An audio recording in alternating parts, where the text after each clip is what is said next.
My name is Brandon Ramacko, and today we're going to do an unboxing of a Neo L154 ultrasound unit. Remember, if you scan predominantly shallower structures, there's a higher frequency unit, the L187. So regardless of which ultrasound unit you get from Neo, this is pretty much what you get. You get the box, you get a hard case, and you get a carrying bag. The carrying bag is appropriate for carrying a couple units, plus a tablet of some sort. This is a Galaxy S7 in there. Let's start with the unit here. And there it is, in all its glory. Here's its power button. How does that feel in the hand?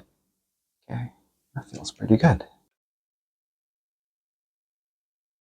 And next we have the hard case.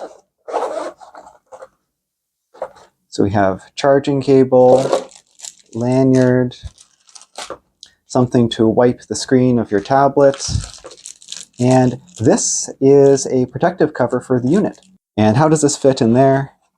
Oh, nice and snug. I like that. And I also like that even if this is moving up and down, the scanning surface isn't going to be rubbing against anything. That's sort of nice. Now to get the app, we can go to the App Store. We can search. We can type in Neo ultrasound and search for that. And this is the app. And we can install that and then follow the instructions to get it going. So once the initial setup is done, let's now take this unit and let's see how quickly we can start scanning.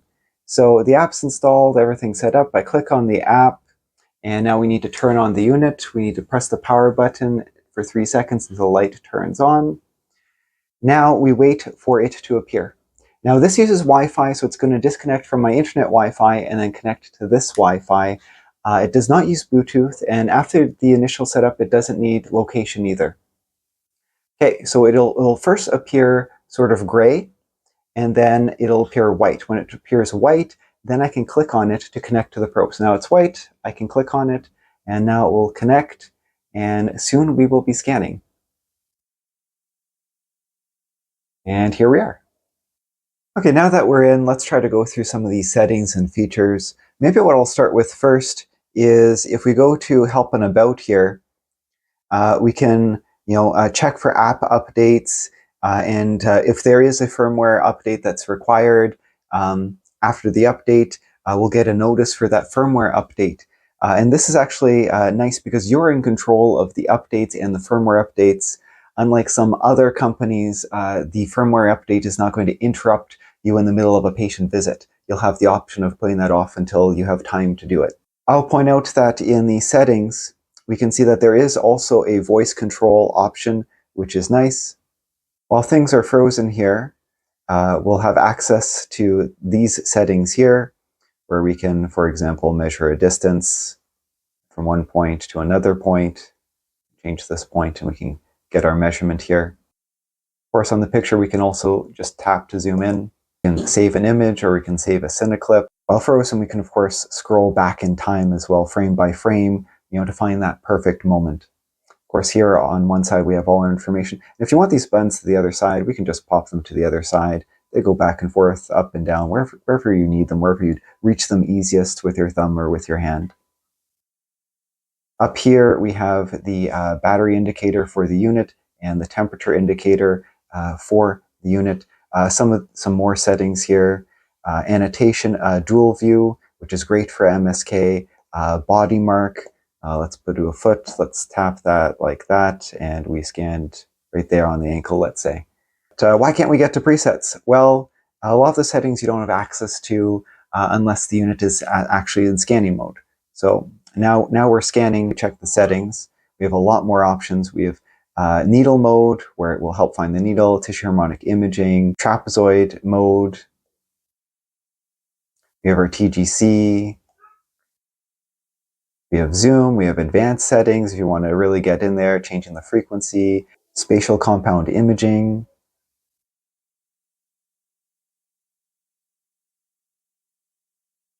Persistence would be temporal compound imaging, like lots of settings here. And here's what we have for presets. And you can save a new preset You can also edit the preset. And let's get back to scanning. And we have B mode, color mode, M mode, pulse wave, and power Doppler. Okay, now let's do some sample scans. Maybe we'll start with the thyroid. I'll switch to the thyroid, or sorry, the small parts preset. And let's look at my thyroid. There it is. I find that a little bit dark, so I can swipe to the right to increase the gain. I can swipe up and down if I want to change the depth. And we can see that I have a nodule. So I could freeze, and I can sort of find that perfect frame. And then I could go into the tools, and I could measure the size of it and keep track of that. Next, let's look at the carotid. For the carotid, we'll switch presets to the carotid preset. And the carotid preset has a special measurement for the intima thickness, if you needed that. Okay, so let's get that center, take that long axis. And so there's the carotid. Okay. We could do color, just for the fun of it. Next, let's do the lungs. So we'll go to the lung preset. Let's do the upper lungs here. So we can see pleural sliding there. We can see some B lines, which is good.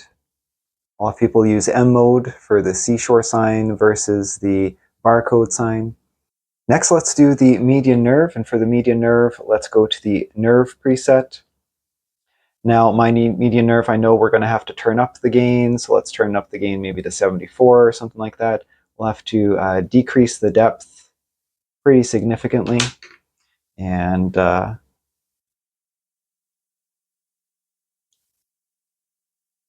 it is.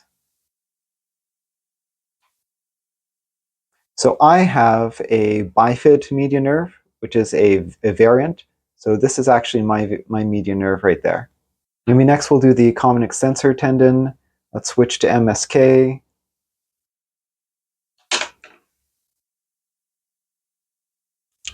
So we're definitely too deep. So let's bring this shallower, or something like that.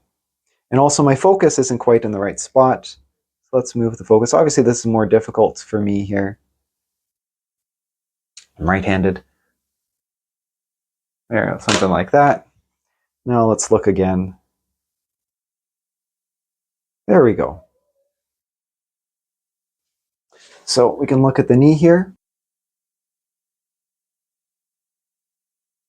Okay. So we get a good view of the cartilage. Let's get a look at the quadriceps tendon and the suprapatellar space where you'd see an effusion. And let's look at the patellar tendon. Let's turn up the gain.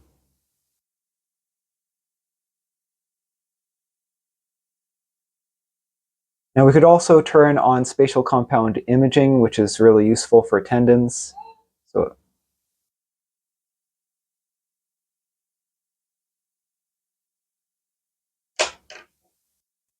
and that's what that looks like.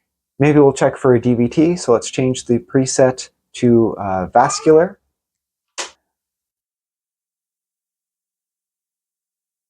Check to make sure everything's compressible. Yeah. Okay. Maybe we'll do the shoulder. Let's start with the biceps tendon.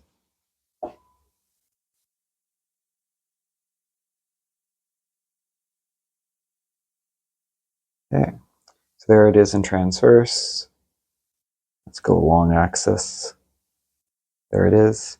You can see as I tilt, it eliminates the anisotropy, the darkness. Let's see what it looks like if we put on spatial compound imaging.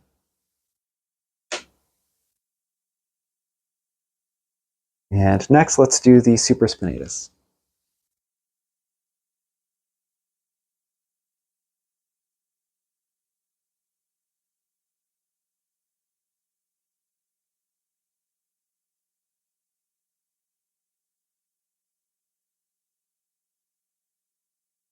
I'll be making a full review where I'll be comparing this against a Chinese ultrasound and the Clarius L15, and I will be updating my buying guide to include the Neo ultrasounds in it. And remember, Neo sells multiple different types of ultrasound units. So if you need deeper structures, you get a curvilinear. And if you're focusing on shallower structures, then you may prefer the L187 instead. And I will say that I think the real selling point of this is it's nice, fits well, the software is sleek, the unit itself is sleek, and then there's no subscription.